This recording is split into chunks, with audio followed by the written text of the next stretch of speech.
Esse trabalho retrata o estudo dirigido do artigo Uso de resíduos de tijolos e placas refratárias em fundição. O estudo será feito por eu, Aline, Lucas e Matheus. Iniciaremos a apresentação pelo Lucas Sebajos. Primeiramente, é importante entender os objetivos do artigo escolhido pela nossa equipe. O estudo começa sua justificativa abordando o tema da qualidade do produto como estratégia organizacional. Comumente, a alta diretoria entende que para aumentar a qualidade de um produto ou serviço, é necessário aumentar o custo da operação, mas isso é uma visão equivocada. É possível aumentar a qualidade final ao otimizar processos e potencializar a utilização de recursos. O artigo então disserta sobre a sustentabilidade como uma estratégia de aumento de qualidade, muito utilizada atualmente, visando melhorar a qualidade da sociedade e do meio ambiente. Como via para a sustentabilidade, o reaproveitamento de matéria-prima é uma tática possível de ser aplicada, como os autores buscam demonstrar pelo estudo. Elencando essa possibilidade, o estudo fica em determinar se a incorporação de resíduos de tijolos e placas refratárias na areia utilizada para a fabricação de moldes de fundição altera negativa ou positivamente as propriedades do produto final, com o objetivo de reduzir os custos de fabricação e a quantidade de resíduo destinado aos aterros sanitários. Olá, eu sou a Aline e darei continuidade à explicação deste artigo.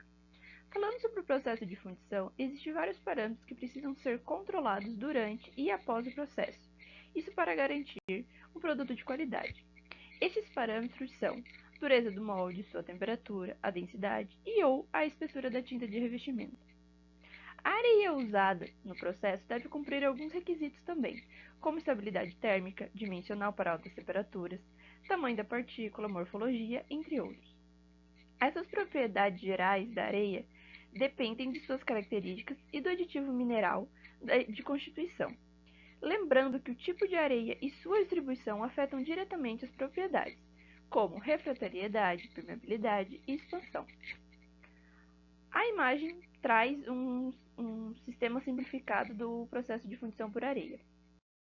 Agora falando sobre materiais e métodos empregados durante o artigo, foi preparada uma batelada de areia padrão, onde foram usados 400 gramas de areia sílica cartazonada 40 por 50, 50 gramas de areia sílica 200. Foram também adicionados betonina sódica natural, dextrotrina, óxido de ferro e água. Lembrando que o objetivo deste experimento é reduzir o consumo da areia sílica 200, por meio de sua substituição pelo resíduo de tijolo e placas refratárias. A tabela 1 ela traz a composição química de cada componente, onde é possível ver que o resíduo refratário apresenta uma grande quantidade de óxido de alumínio. Este pode contribuir para aumentar a resistência do molde a altas temperaturas. Agora falando do planejamento em si do experimento, a tabela 2 traz alguns dados. Estes dados se refletem no planejamento de reduzir entre 7,5 e 15 do conteúdo original da areia sílica cartazonada 40 por 50, considerados como nível 0 e menos 1, onde o 1 corresponde à condição padrão de 400 gramas de areia sílica. Ele tem como objetivo a redução entre 50% e 100% do conteúdo padrão da areia sílica cartazonada 200, por meio da substituição do seu conteúdo pelo resíduo refratário, como estudado. Alguns testes foram empregados durante o experimento, sendo eles a análise do tamanho do grão, a resistência à tração a seco, a compressão a verde e a seco, compactação, dureza a verde e a seco e umidade. Todos esses estudos levaram em consideração o documento SEMP, respectivamente, a sua análise. Bom, nesse slide aqui vamos trazer alguns resultados que vão ser estudados mais à frente, entre eles tem a análise do tamanho de grão, a gente vai estudar a resistência à tração e a compressão, a compactação, a dureza, a umidade e a correlação entre os parâmetros. Nesse slide a gente vai trabalhar dois resultados importantes, que é a análise do tamanho de grão e a resistência à tração a seco. Já para análise do tamanho de grão, a gente vai ter o resíduo refratário com um módulo de espessura 237, muito próximo da sílica 200, o que pode indicar que a gente pode fazer essa substituição considerando a análise do tamanho de grão numa sílica 200 típica. Já a resistência à tração a seco, a gente vai poder observar que até 50% da substituição de sílica por resíduo refratário, a gente mantém uma resistência à tração muito semelhante.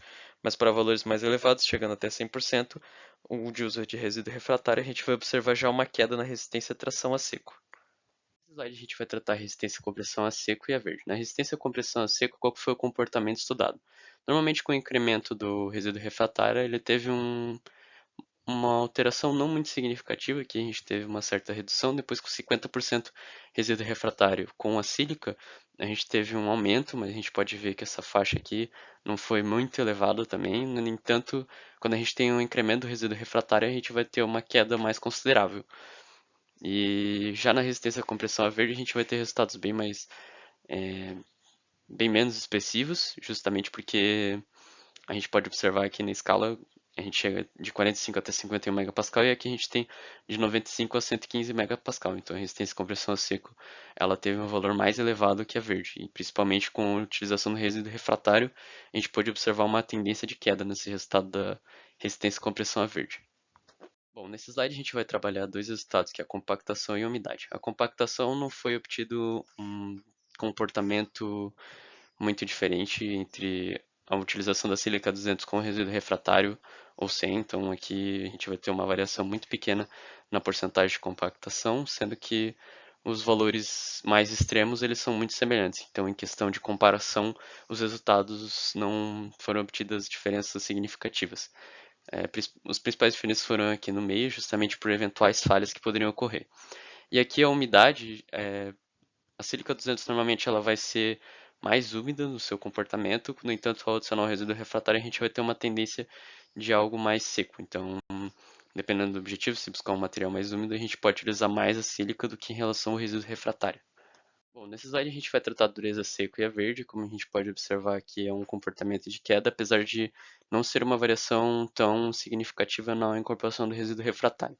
Até 50% desse resíduo vai se manter o resultado muito semelhante, já quando a gente passa de 50% chegando até 100%, a gente já tem uma queda um pouco mais considerável no comportamento da dureza seco. Da mesma forma, a dureza verde a gente também tem uma certa variação, os resultados vão ser muito semelhantes, no entanto, essa dureza ela vai ter um resultado mais reduzido em relação a seco. E aqui na correlação entre os parâmetros a gente vai poder observar alguns comportamentos muito semelhantes nos gráficos. Bom, nesse slide eu vou tratar um pouco da correlação entre os parâmetros. A gente teve resultados principalmente na correlação entre o parâmetro de resistência à compressão a seco e a resistência à tração a seco. A resistência à compressão a seco ela foi 2,6 vezes o valor da resistência à tração a seco. Então essa foi a principal correlação que foi obtida entre os parâmetros estudados. No entanto, entre os outros parâmetros, a gente não pôde observar uma correlação tão clara, como por exemplo a umidade e a dureza verde e a compressão, e também em relação à compactação, a umidade e resistência à compressão a verde, a compressão a verde e a seco, então a gente não pôde ter essa correlação clara entre esses parâmetros, apenas nos parâmetros citados anteriormente. Bom, aqui a gente pode tratar algumas das principais conclusões. A gente vai observar então a substituição da areia de sílica 200 e até 50% da sua constituição. Como a gente pode observar nos resultados, ela não vai ter um risco ao processo de fundição, então pode ser feita essa substituição tranquilamente. Há uma redução dos custos também em relação à formação da areia, e a gente foi estimado no artigo que deu uma redução de até 7% dos custos totais e uma redução dos resíduos gerados justamente porque estamos utilizando um resíduo refratário para a substituição dessa sílica 200. Já a substituição total não é recomendada pelo artigo justamente pelos resultados que foram citados anteriormente. E essas são as principais conclusões do artigo. Muito obrigado e esse é o nosso estudo dirigido.